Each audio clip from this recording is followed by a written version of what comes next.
All right, folks, buckle up because I'm going to let you on a secret. Gridfinity, that modular storage system you see all over the YouTubes and Instagrams and whatnot, it's a scam. Now, not in that Nigerian prince kind of way, more in that come join us, all will be assimilated culty kind of way. Now, I'm not anti-Gridfinity because I hate 3D printing. I think 3D printing stuff is fantastic.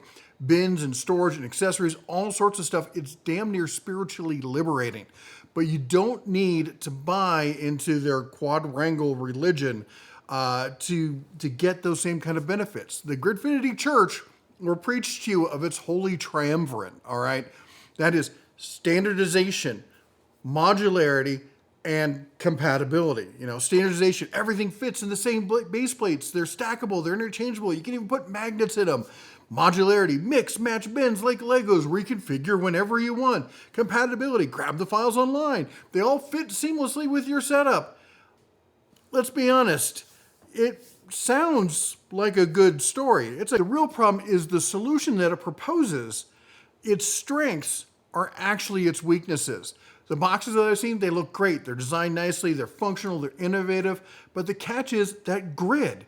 It's the grid, and that's where the issues start to pop up. That 42 millimeter standard means you're stuck, okay? You're designing something, you've made it perfect, you've optimized everything, but now you're foiled because that grid says, nope, it's gotta be 42 by 42.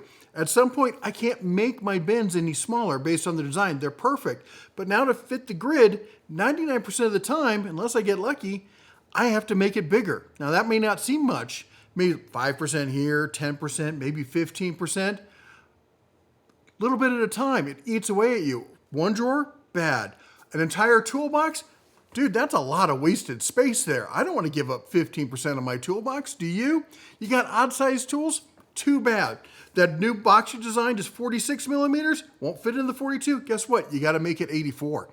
That's a lot of wasted space there. Now, don't get me wrong. You know, I'm all for that concept, the idea, the promise of the Teutonic promise, if you would, of organization. I mean, I'm German, I'm from the Midwest, maybe a little bit on the spectrum if you ask my family. I get it. The modularity calls to me in my soul, but at the same time, it's a curse. Real shops are not perfect rectangles. Take my space, all right? It's almost perfect, so close. But right over here, I've got a set of stairs that leads to a door that nobody uses. If I were locked into a grid, I'd be screwed. That would just be no man's zone over there. But I'm not, and I can go like, you know what, I can fit this over there. I can use it for this storage. I've got an AC unit. I've got some power banks. I use like soda storage. I can make it work. In the real world, they're not perfect. In the toolbox, there's rivets, there's bolts, there's cutouts, there's flanges. That's where the grid starts to break down. Now you're talking about no-go zones of waste and desolation that you just have to basically say, I can't use it. So what I'm saying is don't fall for their Faustian promises, all right? Because once you do, you're married to the system. Want a bin that's 10% longer? Sorry, you got to redesign the whole thing, or you got to break your contract with the grid. You're stuck serving the grid instead of the grid serving you. It literally becomes design over function. And for me, that is a big no-no. Now, I know someone's also already commented, but it keeps my stuff from sliding around. Dude, so do 15-cent drawer liners, all right? There's other solutions, there's better solutions, all right? And that's where it comes down to it. The worst part of this is I feel it's antithetical to the entire concept of 3D printing, and that's freedom. With a 3D printer, you can make anything. It's amazing because it's custom. That's the whole point. I don't have to follow your rules. I've got a 3D printer. I can make whatever I want and I can make it to suit my needs. Say no to big grid, all right? Design your own bids, your own drawers, your own trays, your own everything. Design it to fit your needs, your drawers, your shelves, your tools, all right? Need a box that nests into a weird sized cubby? Design it, print it. Need dividers? Print them. Need something else?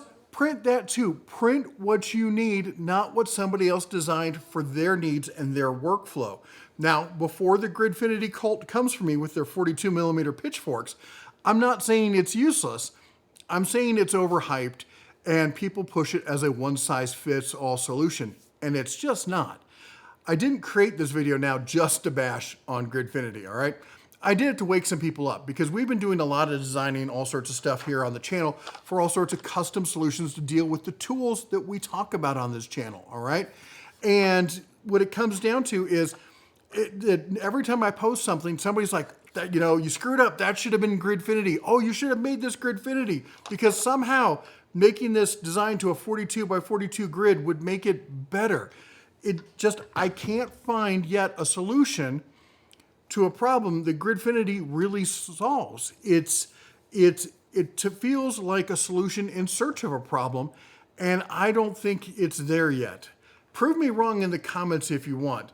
Anyway, if you like what we do here, don't forget to chomp the old like button, smash the subscribe, ring the bell on the way out. You all take care, God bless, and as always, shine on.